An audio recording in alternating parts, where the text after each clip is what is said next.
The United Democratic Party UDP on Thursday officially announced Vivan Kynta as its candidate for the upcoming Lok Sabha MP by-election 2026 during a program held at the party headquarters. The announcement was made in the presence of UDP President Medbalingdo, who formally welcomed Kynta as the party's official nominee for the election.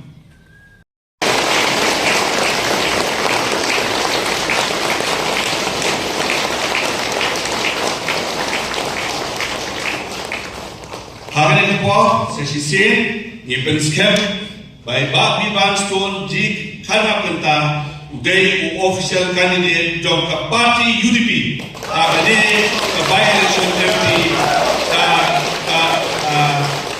Lok Sabha. Agabong. Hoi hakipot menare Islam menare na kemawi iba hopping stone dingno by one hayeng Bat yang Vivan pilih kami sahabat menentang pilih macam itu. Henry kecing Indian, kecing Islam, kapan perhad siapa sehingga sistem sehingga orang kampung lain.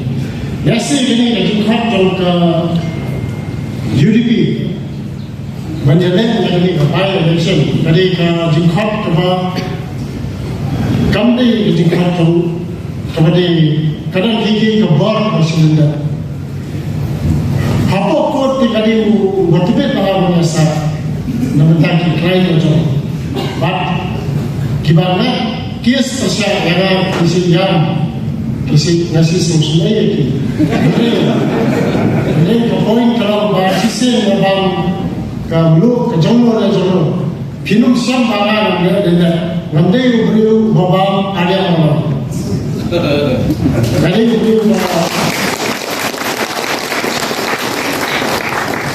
kalau juga kita boleh kalau Vivan walau two wishes hanya satu ada. Tentu yang masih kalau Vivan apa kalau lawyer atau district council la bon person nasi high person putih. Kalau bon ki political parties kalau kita punya isi nanti. Hari kita baik kesidang kalau Vivan lejo tu parti lejo ketika. Farhad kita.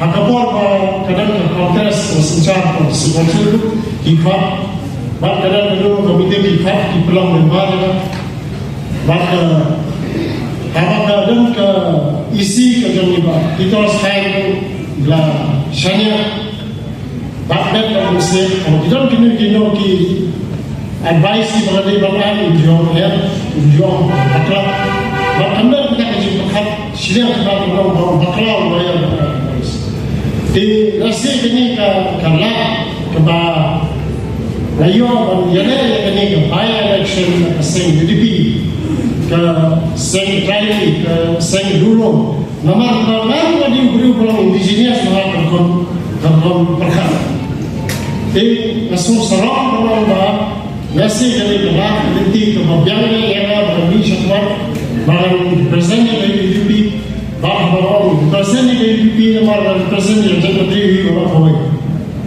Dengan ini sesuatu nasi apa seng kalau job bahan orang yo ikalah secara harus aku.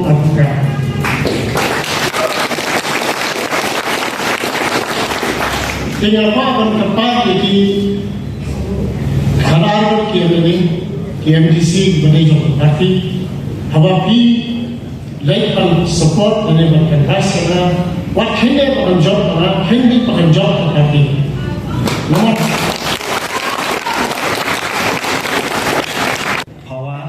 However, the announcement has reportedly triggered resentment within a section of the party's Shillong City District Unit.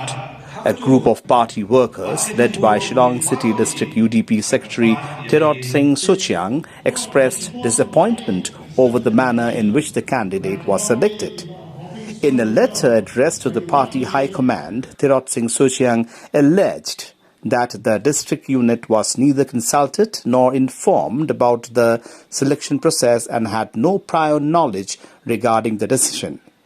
He further stated that the Shillong City district, being the political base of the candidate, should have been taken into confidence before the announcement was made.